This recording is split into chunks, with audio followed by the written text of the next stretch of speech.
예수님께서 성전에서 사람들을 가르치시며 복음을 전하고 계셨습니다. 그때 대제사장들과 율법학자들이 장로들과 함께 예수님께 왔습니다. 그리고 예수님께 말하였습니다. 당신이 무슨 권한으로 이런 일을 하는지 우리에게 말해 주시오. 누가 이런 권한을 당신에게 주었소? 예수님께서 그들에게 대답하셨습니다. 나도 한 가지 물어보겠다. 내게 말하여라. 요한의 세례가 하늘로부터 왔느냐?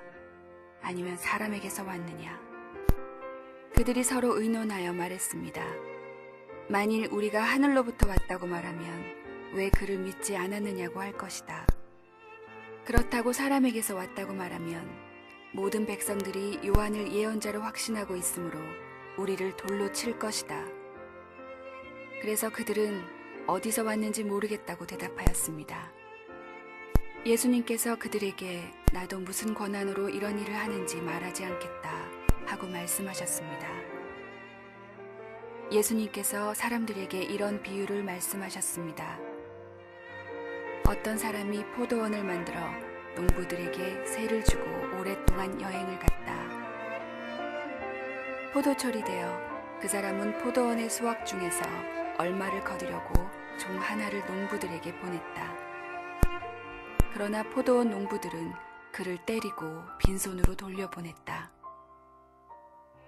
주인은 다른 종을 보냈다. 그러나 그 종도 때리고 온갖 모욕을 주고 빈손으로 돌려보냈다. 주인은 세 번째 종을 보냈다. 이 종에게도 농부들이 상처를 입혀 쫓아내었다.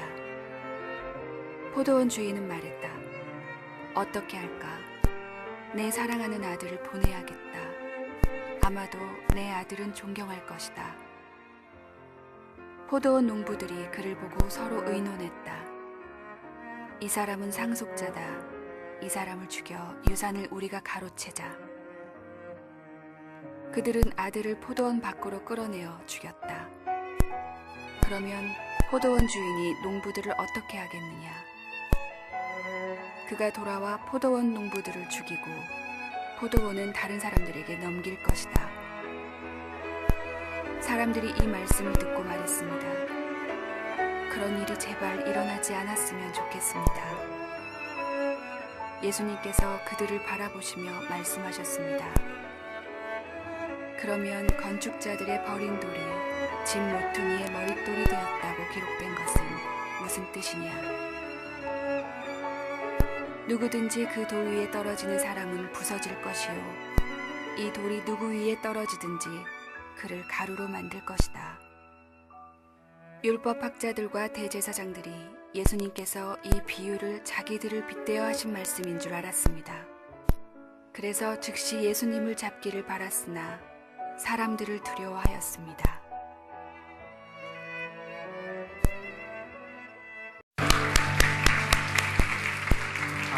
주일 예배 오신 여러분을 주님의 이름으로 환영합니다. 하나님께서 오늘도 말씀 가운데 은혜 베풀어 주시고 축복하시는 시간이 되기를 바랍니다. 가슴에 손을 얹고 우리 믿음을 고백하고 말씀을 나누겠습니다. 제가 먼저 고백하겠습니다. 하나님은 나를 사랑하십니다. 나는 그 사랑 안에 있습니다. 하나님은 오늘 나에게 말씀하실 것입니다. 그 말씀에 능력이 있습니다. 그 말씀에 회복이 있습니다.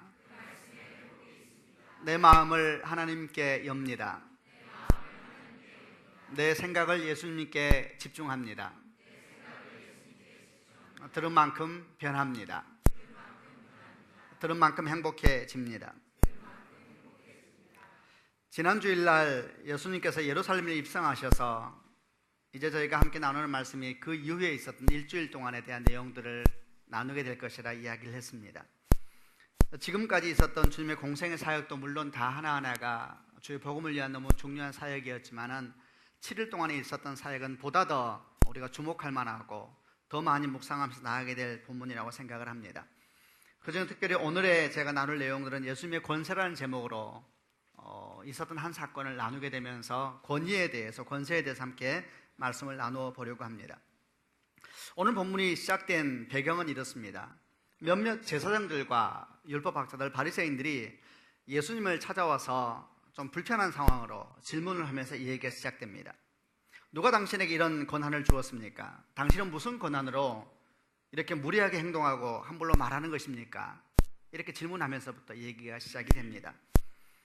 이 질문이 나오게 된 배경은 지난주에 저희가 보았고 말씀의 앞부분에 있었던 예수님께서 예루살렘 성을 들어가셔서 시작하셨던 성전 청결 사건하고 연관이 되어 있습니다. 하나님을 예배하기 위해서 만들어진 성전이 타락하게 되면서 제사장들과 율법학자들 그리고 몇몇 지도자들의 욕망을 채우는 자리로 변화되게 되었습니다. 예배를 잘 드리기 위해서 만들어졌던 시장이 그들이 이권을 챙겨주는 시장으로 변화되게 되었고 성전 안에까지 그 시장이 들어오게 되면서 사람들이 예배는 더 이상 주님을 향한 거룩한 반응이 아니라 사람들이 욕망이 채워지고 이익이 채워지는 자리로 변화되게 되어서 주님은 그 성전을 보시면서 강도의 소굴이라고 분노하셨습니다.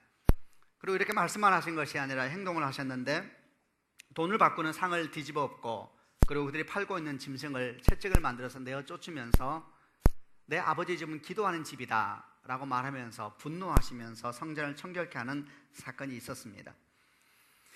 여러분, 예수님께서는 성전이 문제가 있다 생각하여서 타락하여서 그 성전을 깨끗하게 하기 원하여서 행동을 하셨지만은 문제는 그 반대편에 있는 사람들 마음은 어땠을까요? 그 반대편이라는 것은 성전 지도자들을 말하는 겁니다. 그들은 굉장히 당황했습니다. 당황하기만 끝난 것이 아니라 분노했습니다. 그리고 모여서 회의를 하기 시작했을 겁니다. 그리고 마침내 그들은 성전에서 말씀을 전하고 있는 예수님에게 찾아가서 분노에 가득 차서 그리고 아주 불편한 목소리로 거칠게 항의를 하기 시작하는 겁니다. 당신이 도대체 무슨 권한으로 이런 일들을 우리에게 하는 거예요? 성전을 청결하는 그 일을 아마 말하는 거겠지요. 성경은 이렇게 차분하게 적어놓고 있지만 실제 모습은 훨씬 살벌했을 겁니다. 돈이 개입돼 있잖아요.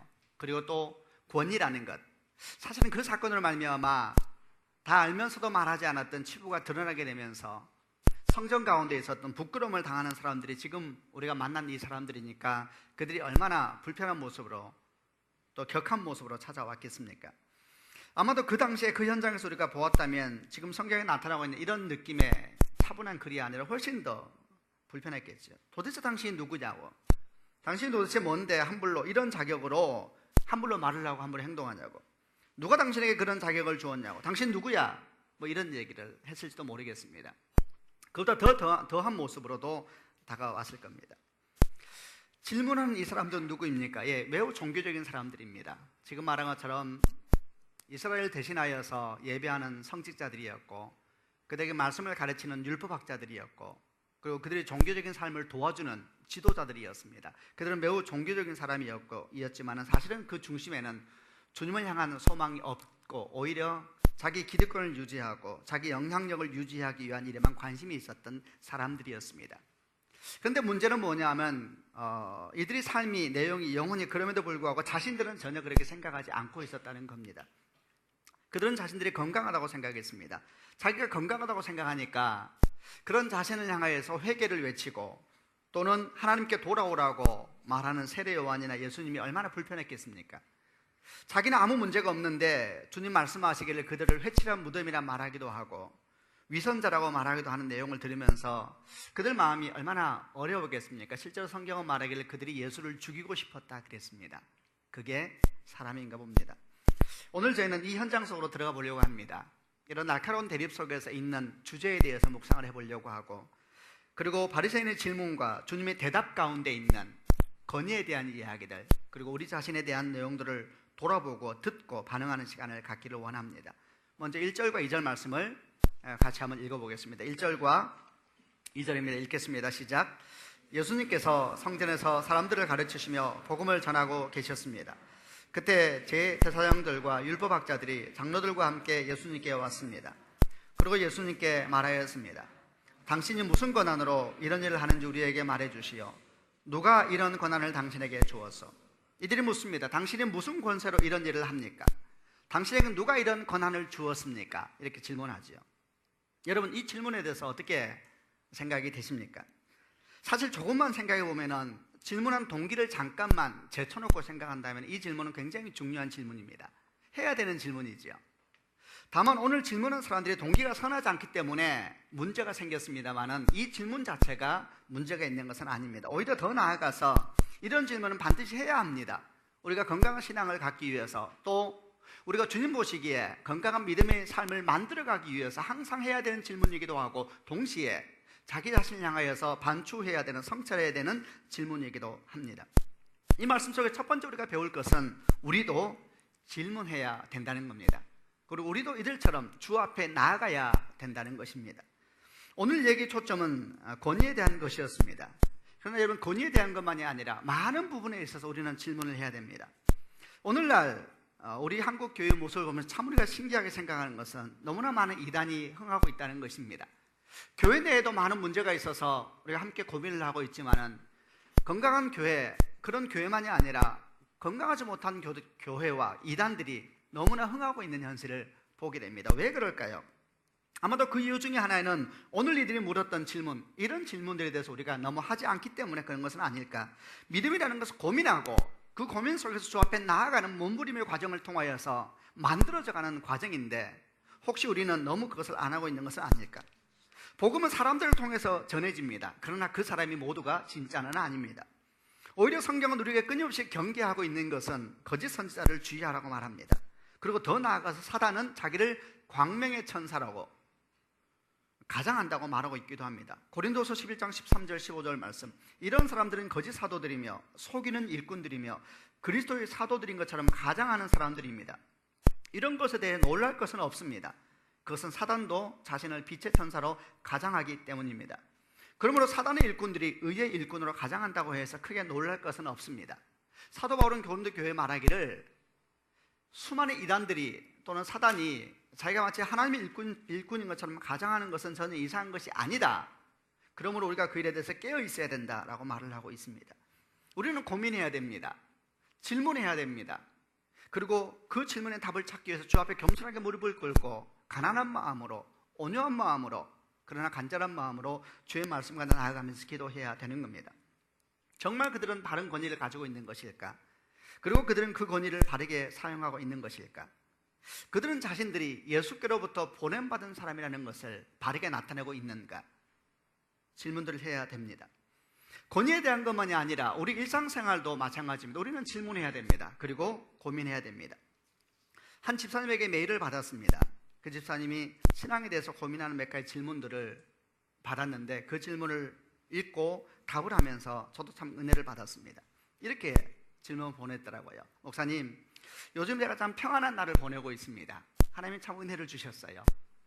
많은 일들이 있었는데 주의 평화가 그에게 와서 평화의 날을 보내고 있습니다. 그런데 혹시라도 나에게 있는 이 평안이 깨어질까 두렵습니다. 지금은 항상 주님이 생각되고 주님이 좋은데 혹시라도 내가 주님 앞에 똑같은 마음을 갖지 못할까 봐 두렵습니다. 그리고 이렇게 질문합니다. 목사님, 항상 주님을 생각하며 살아야 합니까? 항상 주님에게 모든 것을 물어야 합니까? 이런 질문을 던졌더라고요. 얼마나 좋은 질문이에요. 저는 사실은 누가 메일로 질문하면 잘 문자로 하지 않아요. 문자는 이게 묘한 좀 오해를 낳을 때가 있어서 사람이 받는 사람의 마음에 따라 해석을 다르게 하더라고요. 그래서 만나서 얘기하는 편인데, 그러나 그 질문은 제가 답을 해야 되겠다 싶어서 앉아서 답을 쓰기 시작합니다. 항상 모든 걸 주님께 물어야 하나요? 항상 주님을 생각해야 되나요? 라는 질문이었죠. 저는 답을 합니다. 아닙니다. 그러지 않아도 됩니다. 어떻게 사람이 그렇게 할 수 있겠습니까? 만약에 항상 그래야만 된다면 그 또한 율법이 될 겁니다. 그런데 집사님, 조금만 생각을 바꿔보면 어떨까요? 하나님 앞에 좋은 관계를 유지하기 위해서 내가 무엇을 해야 될까라는 생각을 하지 말고 그냥 내가 하나님 앞에 머물고 하나님 앞에 있으면 어떨까요? 매일매일 호흡하듯이 그냥 태양 빛을 쬐면서 걸어가듯이 그렇게 주님 앞에서 머무는 시간, 그런 인생을 살면 어떨까요? 이렇게 제가 이제 답을 드렸습니다. 그리고 덧붙였죠. 혹시 그렇게 살다가 혹시라도 주의 평안이 이전같지 않다고 하더라도 놀랄 일은 아닙니다. 왜냐하면 그 일은 실제로 일어나기 때문에 그렇습니다. 감정이라는 것은 우리가 어떻게 할 수가 없는 것이지요. 그러나 감정이 항상 나쁜 것은 아닙니다. 오히려 그 감정을 통해서 우리가 넓어지기도 하고 깊어지기도 하지 않습니까? 그러나 집사님이 기억할 것은 주님은 감정보다 더 크신 분이라는 것을 기억하십시다. 이렇게 제가 답을 보냈습니다. 아침 일찍 제가 보니까 또 답이 왔어요. 얼마나 좋아요. 주고받고 이렇게 답을 보는데 그 답이 참 저를 감동시켜서 이렇게 적혀 있더라고요. 목사님, 잘 모르겠지만 알 것 같습니다. 돈 많은 아버지를 둔 아들이 어떻게 하면 그 아버지에게 잘 보일까 하는 마음을 갖지 말고 그냥 어린아이처럼 그 아버지 앞에 있으라는 이야기지요. 기쁘면 마음껏 기뻐하고 힘들면 힘들다고 말하고 때로 지치면 좀 쉬란 이야기지요. 저는 그 얘기를 듣고 마음이 따뜻해졌어요. 누가 누구를 돕고 있는 것입니까? 서로가 서로에게 위로가 되는 것이죠. 누가 누구를 가르치고 있는 것입니까? 서로가 서로에게 신앙의 좋은 나눔들을 하고 있는 것이죠. 저는 답장을 보냈습니다. 집사님 글을 읽으니 제가 어린아이가 된 것 같습니다. 우리는 정직한 고민을 서로 나누되 겸손하고 순결하게, 그리고 주 앞에 나가서 하나님 우리는 어떻게 해야 됩니까? 묻고 고민하면서 하나님을 생각하고 그분의 말씀 앞에 머물러 서고 그리고 노크하고 기도하고 하나님의 은혜를 구하면서 나아가야 되는 것입니다. 다시 본문의 질문으로 돌아가 봅니다. 당신은 무슨 건설로 이런 일을 하는가? 당신에게 누가 이런 건설을 주었는가? 바리새인과 율법학자들 제사장이 와서 주님에게 물었습니다. 사실 이들의 질문에 대해서 주님은 답을 하지 않으셨습니다. 왜냐하면 그들은 답을 찾기 위해서 온 사람들이 아니었기 때문입니다. 그들의 질문은 공격하기 위해서 왔고 그리고 뭔가 잘못을 찾기 위해서 왔기 때문에 주님은 그들에게 질문에 답하지 않고 오히려 다른 질문을 함으로 말미암아 그들과의 대화를 멈춰버리십니다. 이런 질문을 갑자기 하세요. 그럼 나도 너에게 한 가지 묻겠다. 세례 요한의 세례가 하늘로부터 온 것이냐 아니면 사람에게서부터 온 것이냐? 답하라. 그럼 나도 너에게 답하겠다. 그렇게 말을 하죠. 사실 이 질문은 굉장히 제사장들에게 난처한 질문이었습니다. 왜냐하면 그 당시에 일반 많은 백성들은 세례 요한을 하나님의 선지자라고 생각을 했습니다. 그래서 가서 다 세례를 받았어요. 근데 만약에 그들이 그 세례가 사람에게서부터 온 것이다 그러면 수많은 사람들에게 공격의 대상이 되겠지요. 그럼 반대로 하늘에서도 온 것이다 라고 말하면 또 어떤 문제가 생기냐 하면 그 세례 요한이 예수님을 이스라엘에 소개했거든요. 하나님의 성령이 함께하는 사람이라고 예루살렘에 소개한 권위자가 세례 요한이었단 말입니다. 그러니까 세례 요한을 인정하면 또 예수를 인정하는 것이죠. 그래서 이들은 아주 진퇴양난의 상황 가운데 빠져서 이렇게 말합니다. 말하지 않겠다. 그러자 주님이 말씀하죠. 나도 너에게 말하지 않겠다. 아주 중요한 가르침을 줍니다. 순결하지 못한 사람들, 정직한 영이 없는 사람들, 주 앞에 질문할 때에 겸손한 마음으로 질문하지 않으면 주님은 대화를 멈추신다는 이야기죠. 여러분, 그럼에도 불구하고 그 다음 내용을 계속 읽으면서 거기서 묵상을 멈추면 안 됩니다. 그럼에도 불구하고 주님은 그들과의 대화를 멈추셨지만은 동일한 대화를 가지고 제자들과 백성들 앞에서 말씀을 하기 시작합니다. 그리고 이제 한 가지 비유를 들면서 그들이 했던 질문에 대한 아주 중요한 설명을 하기 위해서 대중들 앞에서, 제자들 앞에서 말씀하시는 것을 보게 됩니다. 바리새인과 제사장들은 선하지 않는 마음으로 가지고 질문을 했지만 주님은 그 질문 자체를 귀히 여기셨지요. 그들에게는 답하지 않았습니다. 왜? 그들은 말해도 들을 귀가 없는 사람들이니까. 그러나 그 질문은 너무 중요했기 때문에 사람들에게 이제 한 가지 비유를 들면서 설명을 하기 시작하는 것입니다. 그게 9절부터 19절까지 있는 말씀입니다. 좀 깁니다만은 그래도 한번 읽어보려고 합니다. 제가 먼저 9절 읽겠습니다. 예수님께서 사람들에게 이런 비유를 말씀하셨습니다. 어떤 사람이 포도원을 만들어 농부들에게 세를 주고 오랫동안 여행을 갔다. 그 사람은 포도원의 수확 중에서 얼마를 거두려고 종 하나를 농부들에게 보냈다. 그러나 포도원 농부들은 그를 때리고 빈손으로 돌려보냈다. 주인은 다른 종을 보냈다. 그러나 그 종도 때리고 온갖 모욕을 주고 빈손으로 돌려보냈다. 주인은 세 번째 종을 보냈다. 이 종에게도 농부들이 상처를 입혀 쫓아내었다. 포도원 주인은 말했다. 어떻게 할까? 내 사랑하는 아들을 보내야겠다. 아마도 내 아들은 존경할 것이다. 포도원 농부들이 그를 보고 서로 의논했다. 이 사람은 상속자다. 이 사람을 죽여 유산을 우리가 가로채자. 그들은 아들을 포도원 밖으로 끌어내어 죽였다. 그러면 포도원 주인이 농부들을 어떻게 하겠느냐? 그가 들어와 포도원 농부들을 죽이고 포도원은 다른 사람에게 넘길 것이다. 사람들이 이 말씀을 듣고 말했습니다. 그런 일이 제발 일어나지 않았으면 좋겠습니다. 예수님께서 그들을 바라보시며 말씀하셨습니다. 그러면 건축자들이 버린 돌이 집 모퉁이에 머릿돌이 되었다고 기록된 것은 무슨 뜻이냐? 누구든지 그 돌 위에 떨어지는 사람은 부서질 것이요 이 돌이 누구 위에 떨어든지 그를 가루로 만들 것이다. 율법학자들과 대제사장들이 예수님께서 이 비유를 자기들을 빗대어 하신 말씀인 줄 알았습니다. 그래서 즉시 예수님을 잡기를 바랐으나 사람들을 두려워하였습니다. 이 비유의 내용은 이것입니다. 포도원 소작농에 대한 이야기입니다. 어떤 사람이 포도원을 만들었습니다. 그런데 멀리 떠나게 되어서 농부들에게 세를 주고 떠나게 되었습니다. 여러분, 이 비유를 했을 때 바리새인들은 그 비유가 뭔지 알았어요. 여러분도 아실 겁니다. 포도를 만든 분은 하나님이시지요. 그리고 맡긴 농부들은 우리들이지요.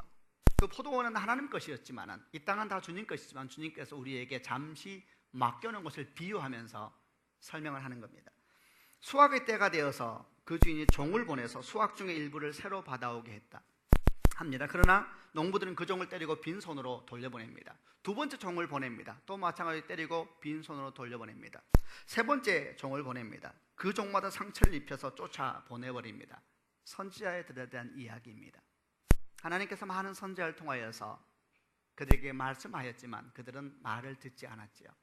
그런 얘기를 비유하고 있는 겁니다. 주인은 생각했다. 주님은 생각하십니다. 하나님은 생각합니다. 아들을 보내야 되겠다. 이들이 종들은 무시하여도 아들을 무시하지 못할 것이니 나와 같은 내 아들을 보내서 그들에게 세를 받아야 되겠다. 그래서 아들을 보냅니다. 근데 농부들은 어떻게 합니까? 이 아들을 죽이면 내게 되겠다 생각해서 아들을 죽이고 맙니다. 주님이 질문합니다. 자, 이제 포도원 주인이 농부들을 어떻게 하겠느냐? 그가 돌아와 포도원 농부들을 죽이고 포도원을 다른 사람에게 넘기지 않겠느냐 이 얘기를 합니다. 그리고 난 다음에 약간은 왜 갑자기 이 말씀을 하실까 싶은 내용을 하나 가져오는데 그게 시편 118편에 있는 말씀입니다. 건축자들이 버린 돌이 집 모퉁이에 머릿돌이 되었다 라는 말씀을 하면서 누구든지 그 돌 위에 떨어지는 사람은 부서질 것이요 이 돌이 누구 위에 떨어지든지 그를 가루로 만들 것이다 라고 말하면서 비유가 마무리됩니다. 여러분, 이 비유는 특별히 권위에 대해서 한 질문 속에서 주님께서 나왔던 비유이지요. 참된 권위에 대해서 우리에게 가르쳐주는 몇 가지 메시지가 있습니다. 첫 번째, 참된 권위는 위에 있는 더 큰 권위를 아는 것에서부터 시작된다는 것입니다. 포도 농부의 비유에서 말하는 것은 우리는 농부라는 것입니다. 우리 것이 아니란 이야기죠. 이런 모든 권위는 더 큰 권위가 있는 것입니다. 우리는 우리 것이라고 말하고 삽니다. 내 돈이요, 내 집이요, 내 아이들이요, 내 회사요 이렇게 말하고 내 힘과 능력이고 내 걸 내가 사는데 왜 이러냐, 내 인생 내가 살겠다는데 왜 이러느냐. 여러분 혹시 기억나세요? 1983, 4년도에 유행했던 노래가 하나 있습니다. 내 인생은 나의 것, 내 인생은 나의 것, 나는 모든 것 책임질 수 있어요. 노래 아시는지요? 전 가수 이름도 알아요. 그분 이름 얘기하기 그럴 거예요. 제가 고3 때에 그 노래를 부르면서 해운대 바닷가에 앉아 있었습니다. 내 인생은 나의 것, 내 인생은 나의 것, 나는 모든 것 책임질 수 있어요. 여러분, 우리는 주인이 아닙니다. 참된 권세의 시작은 더 큰 권세가 있다는 것을 아는 것으로부터 시작되는 것입니다. 주님 말씀하시기를 마태복음 10장에 이런 말씀이 나옵니다. 몸은 죽일 수 있으나 영혼을 죽일 수 없는 사람을 두려워 마라. 영혼과 몸을 모두 지옥에 던져 멸망시킬 수 있는 분을 두려워하여라. 사랑하는 성도 여러분, 더 큰 권세가 있습니다. 그분을 인정하는 것이 권위에 대한 묵상의 시작이 되어야 되는 겁니다.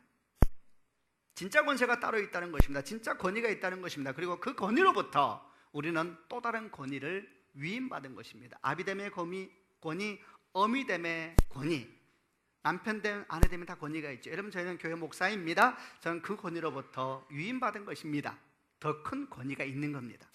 높으신 분이 있습니다. 크신 분이 있습니다. 더 아름다운 분이 있습니다. 자신이 주인이 되려고 하는 사람마다 다툼이 일어나고 분열이 일어납니다. 자녀들은 상처받고 부부는 서로 모욕을 주고 교회는 갈라지고 심지어는 죽이고 죽는 일까지 생깁니다. 마침내 그들은 예수도 못 박아서 죽게 만들었습니다. 여러분, 2000년 전에 있었던 사건만이 아닙니다. 더 큰 분이 있는 것을 잊어버리는 순간 인생은 나락으로 떨어지게 되어 있습니다. 나보다 내 아이를 더 사랑하는 분이 있다는 것을 믿어야 합니다. 그 사실을 잊어버리는 순간 우리는 아이들 향하여 분노하고 무례하게 대하게 될 겁니다. 내 아내를 나에게 붙여준 하나님께서 우리 가족을 향한 놀라운 계획이, 나보다 더 놀라운 계획이 있다는 걸 믿어야 합니다.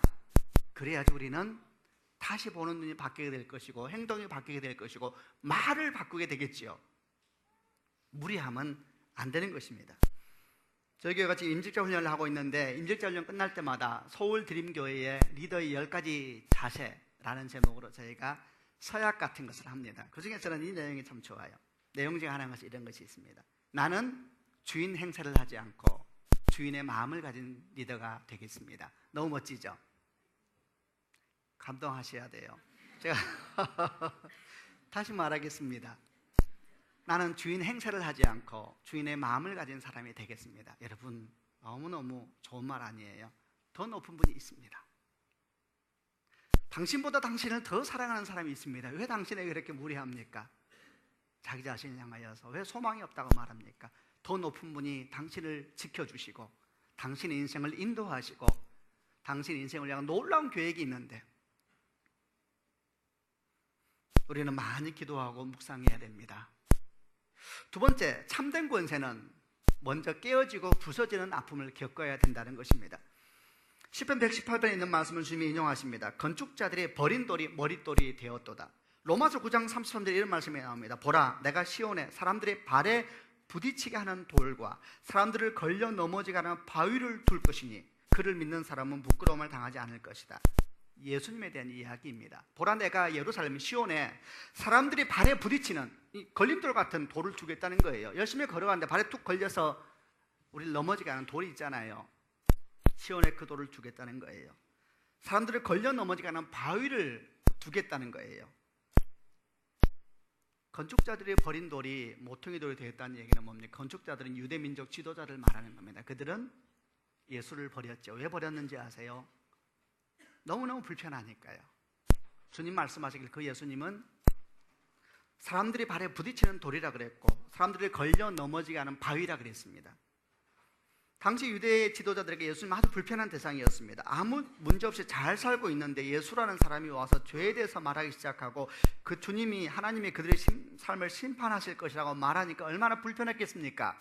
그야말로 마치 예수님은 우리가 길을 잘 가고 있는데 우리 인생을 걸어서 태클 거는 그런 돌멩이와 같은 존재라고 느껴졌을 것이고, 그래서 그들은 어떻게 했습니까? 그 돌을 뽑아버렸지요. 그리고 버린 것입니다. 건축자들이 버린 돌이 된 겁니다. 주님은 때때로 우리를 참 불편하게 하십니다.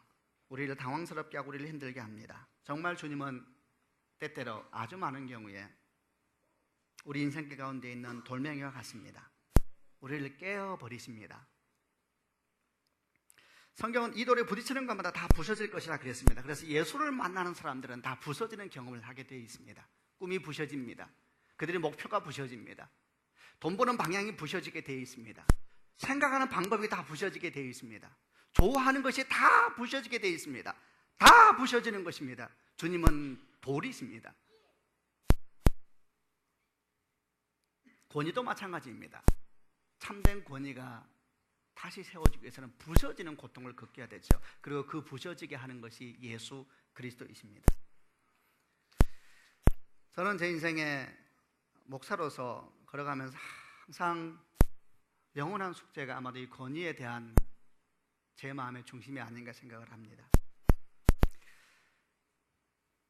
이제 좀 됐으니까 그냥 이름을 다 대도 될 것 같아요. 제가 대전 온누리교회에 있다가 서울 올라올 때에 경험했던 사건이 있었습니다. 참 부끄러운 일인데 저는 그 사건을 제가 목회하는 끝날까지 기억을 해야 될 겁니다. 제가 그 교회를 섬기다가 서울에 있는 한 그룹의 책임자로 이제 리더십으로 이동을 하게 되었는데, 그 그룹에는 목사님 한 10명 이상이 있는 그룹이었습니다. 근데 그 전에 이런저런 일이 많이 있어서 제가 서울 올라가기 전에 그들을 만나야 되겠다 생각이 들었습니다. 그리고 제가 모아놓고 1시간을 이야기를 했습니다. 잔소리면 잔소리이고 불편함이면 불편함이고 얘기를 하면서 목회자란 하나님 앞에 충성된 사람이란 이런 얘기를 제가 했습니다. 주님을 살아가는 사람이 우리가 어떤 인생을 살아야 될 것인가. 제가 리더이기도 했고 선배이기도 하니까 후배들을 보면서 또 제가 저를 도와야 될 사람들이니까 제가 리더로서 이런저런 얘기를 참 많이 나누었습니다. 물론 긴장되는 시간이었죠. 바꿔야 될 생각들에 대해서, 마음에 대해서 생각했습니다. 그리고 저는 이제 챙겨서 올라와야 되니까 다시 대전 내려갔습니다. 그리고 그 다음날 아침에 새벽 한 5시인가 됐나요? 제 핸드폰에 문자가 10몇 개가 들어왔습니다. 장문의 문자가 하나하나가 다 장문의 문자인데 비몽사몽간에 제가 그 내용을 보다가 제 마음이 몹시 상하기 시작했습니다. 제가 그 전에 이야기했던 모든 내용에 대해서 반발하는 내용들이 적혀 있더라고요. 저는 몹시 상했습니다, 마음이. 그리고 이런 생각이 들었습니다. 이 사람은 교육자로 문제가 있구나. 이런 사람을 내가 어떻게 해야 될 것인가. 만나야 되겠다 생각이 들었습니다. 그리고 전화번호를 확인하니까 0000 0000 다 찍혀 있더라고요. 번호를 숨겨버린 것이죠. 마음이 더 불편해졌습니다. 이 사람 정말 혼나야겠다. 물론 저는 이렇게 생각했습니다. 이 사람을 좋은 교육자로 만들기 위해서는 내가 만나야 되겠구나 생각했지만 속마음은 제 마음이 불편해지기 시작한 겁니다. 그래서 발신자 추적을 해야 되겠다 생각을 했습니다. 이제부터 일이 시작됐습니다. 그래서 제가 알아봤습니다. 어떻게 하면 그 번호를 찾을 수 있는지. 통신사에 가면 된다 그러더라고요. 저희 아내에게 도움을 청했습니다. 함께 가자고. 힘든 일은 함께, 기쁜 일은 혼자. 함께 가자고 제가 이제. 그래서 저희 아내는 얼마나 정말 좋은 아내입니다. 저와 함께 이제 가니까 은행 같더라고요. 거기 번호표를 보고 이제 앉아 있는 것입니다. 그리고 이제 제 번호를 부르니까 앞에 갔습니다. 뭘 도와드릴까요? 저에게 핸드폰 문자를 보낸 사람의 전화번호를 찾으려고 합니다. 왜 그러세요? 제가 그 사람을 꼭 만나야 될 상황인데 문자는 왔는데 번호가 000 찍혀 있습니다. 그러세요? 이 아가씨가 이렇게 말하더라고요. 그런데 그걸 무조건 보여주는 게 아니래요. 그것도 법적으로 제한이 있어서 3가지의 경우만 보여줄 수가 있습니다. 이 3가지 경우에 합합니까? 라고 물으면 첫 번째, 그 내용 가운데 위협하는 말이 들어있습니까? 두 번째, 그 내용 가운데 음란한 내용이 적혀 있습니까? 세 번째, 그 내용 가운데 욕이 들어있습니까? 저는 들으면서 생각했죠. 하나도 없었습니다. 위협하는 말도 없었고 음란한 말도 없었고 욕도 없습니다. 그래서 제가 말합니다. 아무것도 없습니다. 그런데도 꼭 찾고 싶습니다. 그러자 그분이 이렇게 말하더라고요. 그러면 제가 그 내용을 마음대로 결정할 수가 없으니까 그 내용을 저에게 좀 보여주시겠습니까? 저는 그때 멈췄어야 했었습니다. 제가 고민합니다. 그리고 제가 그 내용을 보여주죠. 그 내용은 무슨 내용이에요? 다 교회에 대한 내용이고 목사님 교회 막 이런 내용이 다 적혀 있는 걸 제가 보여주면서 저는 그때 멈췄어야 했습니다. 근데 저는 보여줬지요. 그래서 그분이 한참 읽더니 이렇게 말을 합니다. 아, 목사님이시군요. 10개의 장문을 다 읽으면서 중간중간에 저를 봤습니다. 저는 그때 멈췄어야 했습니다. 그만하십시다 했어야 됩니다. 근데 저는 그 말하는 대신에 저희 아내를 돌아오면서 위로를 받았습니다. 그리고 다시 고개 돌리고 가만히 있었죠. 굉장히 저는 조금 당황스럽습니다. 애매한 미소를 지었습니다. 아가씨가 다 읽고 나더니 이렇게 말합니다. 제가 다 읽었는데 판단이 잘 안 됩니다. 소장님을 좀 부르겠습니다. 이렇게 말을 했습니다. 일은 더 커지고 있었습니다. 저는 그때 멈췄어야 했습니다. 소장님이 다시 또 왔습니다. 단정한 어른 여자분이 오시더라고요. 그리고 소장님이 다시 문자를 읽기 시작합니다. 중간에 저를 한번 봅니다. 목사님이군요. 이런 느낌이 있죠. 저는 또 저희 아내를 봤습니다. 당황하고 있는 겁니다. 제가 멈췄어야 됐습니다. 그분이 다 읽더니 이렇게 말합니다. 꼭 확인하셔야 되겠습니까? 네, 확인하고 싶습니다. 그럼 제가 확인해 드리겠습니다. 잠깐만 기다리십시오. 조금 있어 오전 이렇게 말합니다. 죄송한데 그분이 인터넷으로 보냈기 때문에 저희가 확인할 수가 없어서 꼭 확인하기 원한다면 사이버 수사대에 의뢰하시길 바랍니다. 저는 멈췄어야 됐습니다. 지금 제가 어디까지 간 건지 저는 완전히 발가벗겨졌습니다. 저는 정말 수치스러웠습니다. 제가 그 앞에 있으면서 저는 점점 움츠러지고, 그리고 저는 난 지금 뭘 하고 있는 것일까? 수많은 기회가 나에게 왔습니다. 그러나 저는 기회를 다 놓쳤습니다. 여러분, 저는 사실은 제 권위가 상처입었다는 자존심 때문에 저는 계속 갔습니다. 여러분, 사울왕이 생각났습니다.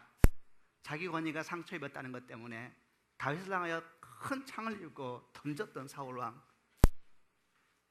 그도 많은 기회가 있었습니다. 그는 멈췄어야 했습니다. 그러나 그는 멈추지 않았습니다. 그는 잘못됐음을 알았을 때 잘못됐습니다 라고 했어야 됐습니다. 그러나 그는 계속 갔습니다. 결국 그는 어떻게 됐습니까? 그의 모든 권위는 땅에 떨어지고 그는 죽고 말았습니다. 저는 통신사에서 나오면서 내가 발가 벗겨졌다는 걸 알았습니다. 그리고 주님을 생각하고 나를 생각했습니다. 사실은 주님은 나에 대해서 하고 싶었던 메시지가 있었던 겁니다. 이미 그 순간 나는 알았습니다. 그 문자를 보낸 분하고 일이 아무도 관련이 없다는 것을, 나하고 하나님과의 문제였습니다. 나는 발가벗겨졌고 나는 철저하게 깨어지고 있었습니다. 여러분, 참된 권위는 어디서 시작되는가? 깨어지는 고통을 통하여서, 그런 부끄러움의 과정을 통해서 시작되어야 된다는 것입니다. 주님 말씀하시기를 이 돌에 부딪힌 자마다 다 깨어지게 될 것이다. 내가 가지고 있었던 권위에 대한 생각, 내가 누리고 싶은 권위에 대한 생각, 내가 주장하고 있는 그 권위는 도대체 무엇입니까? 주님은 말씀하시기를 그 권위에 대한 생각이 예수 그리스도라는 돌에 깨어져야 된다는 것입니다. 그리고 마침내 거기에서부터 다시 시작해야 됩니다. 그 시작이 모퉁이 돌 되시는 그리스도입니다. 이런 모퉁이 돌은 건축을 시작할 때의 시작점을 표현하는 돌멩이죠. 다시 시작하라는 것입니다. 모퉁이 돌로부터 많은 돌들이 옆으로 붙기 시작합니다. 그분을 중심 삼아서, 그분을 기준 삼아서 다시 한번 참된 권위는 무엇일까? 내가 아비 되면 도대체 무엇을 말하는 것일까? 내가 어미 되면 무엇을 말하는 것일까? 제가 도대체 목사라는 것은 무엇을 말하는 것일까? 여러분, 제가 주 앞에 갔을 때에 주께서 나를 목사라 부르실까요? 네가 서울 드림교에서 왔구나 이렇게 부르실까요? 저는 그렇게 생각하지 않습니다. 주님은 나를 그냥 보시고 나를 부르시겠지요. 주님이 저에게 얼마나 큰 교회를 잘하고 왔는가 물으실까요? 전혀 그렇게 생각하지 않습니다. 내 안에 그리스도의 형상이 얼마나 이루어졌는지, 내가 그리스도를 얼마나 닮아 있는지 나에게 물으시겠지요. 내가 그렇게 붙들려고 했던 권위, 내가 그렇게 붙들려고 했던 그 권위의 누림들에 대해서 주님이 도대체 무슨 관심이 있으실까요? 우리 모두는 다 권위가 있습니다. 어떤 사람은 그 권위를 통해 사람을 살리기도 하고, 어떤 사람은 죽이기도 하고, 어떤 사람은 그 권위를 통해서 분노하기도 하고, 어떤 사람은 그 권위를 통해서 주 앞에서 아파하기도 합니다. 여러분, 권위가 없는 사람은 아무도 없습니다. 여러분은 어떤 권위를 가지고 있습니까? 여러분이 가지고 있는 권세는 어떤 권세입니까? 보다 높은 권위가 있다는 걸 알고 있습니까? 그리고 마침내 당신이 가지고 있는 권세는 십자가에 못 박히고 다시 모퉁이 돌 되신 그리스도 옆에서부터 다시 시작해야 된다는 말에 동의하십니까? 어미됨을 다시 시작하고 아비됨을 다시 시작하고, 그리고 여러분 직장 가운데서 있는 그 권위에 대해서 다시 한번 주 앞에서 시작하는 그런 축복이 있기를 주님의 이름으로 축원합니다. 같이 한번 기도하십시다.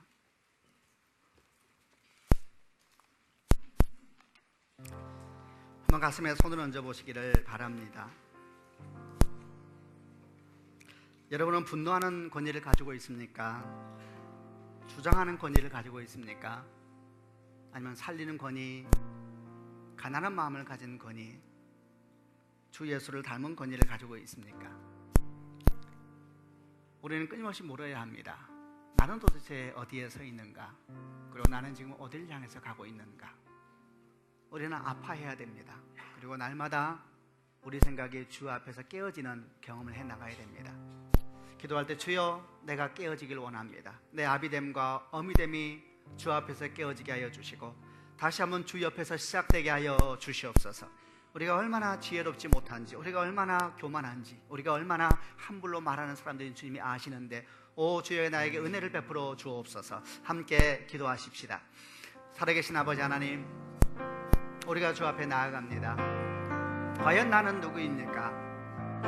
내 평생 동안 주 앞에 걸어가고 난 뒤에 나는 주 앞에 어떤 모습으로 서는 것입니까? 내가 그렇게 붙잡으려고 하는 그 권위는 도대체 무엇입니까? 상처받았다고 외치고 있는 또 그 권위는 또 무엇입니까? 아버지, 내가 주장하고 있는 그 권위는 또 무엇입니까? 아버지 하나님, 저희를 새로워지게 하여 주시고 다시 한번 예수 그리스도 앞에서 새롭게 시작하는 하나님의 사람들 되게 해주시고 어미와 아비요 목회자여 하나님, 저희 삶의 자리가 되게 하여 주옵소서. 살아계신 아버지 하나님, 저희가 다시 한번 시작하길 원합니다. 우리에게 기름을 부어주시고 깨어지고 다시 시작되는 하나님의 권위 사람이 되게 하여 주옵소서. 예수님 이름으로 기도합니다. 함께 연주를 들으면서 하나님께 드림 헌금을 드리겠습니다.